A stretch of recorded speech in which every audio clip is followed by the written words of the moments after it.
There is a beautiful and ancient tradition in the Church known as the Saturday privilege of Our Lady. This belief holds that on Saturdays, the day dedicated to the Blessed Virgin, she obtains special graces and relief for the souls in purgatory, especially for those who loved her during their earthly life. The roots of this devotion go back over 1,000 years. By the 10th century, Christians were already dedicating Saturdays to the Mother of God in remembrance of the first Holy Saturday. This was the day when only Mary kept unshaken faith as Christ lay in the tomb. Because of her fidelity, the early Church began to see Saturdays as a day of her unique intercession.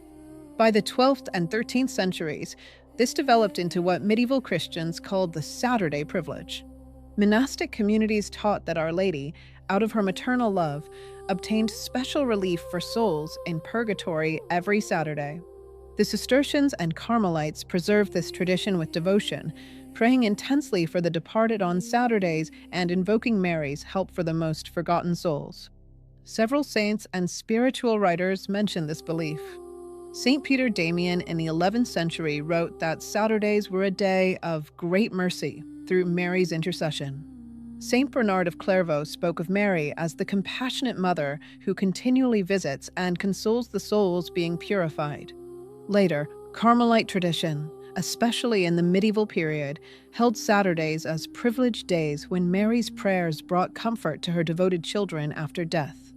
It is important to remember that this is a devotional tradition, not a doctrinal guarantee.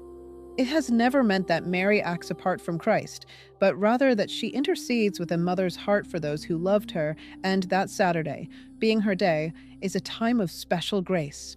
What this tradition reveals is the tenderness of Our Lady toward her children, both living and departed.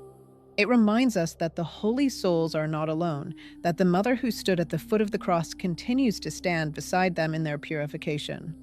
And it invites us to pray for the dead, especially on Saturdays, uniting our hearts with hers in hope and mercy. If you'd like to support our mission here at the Holy Souls Society, you can do so through Buy Me a Coffee. The link is in the description below. Thank you for praying with us here. Leave a candle emoji in the comments below as your offering for the Holy Souls, and please continue joining us for more.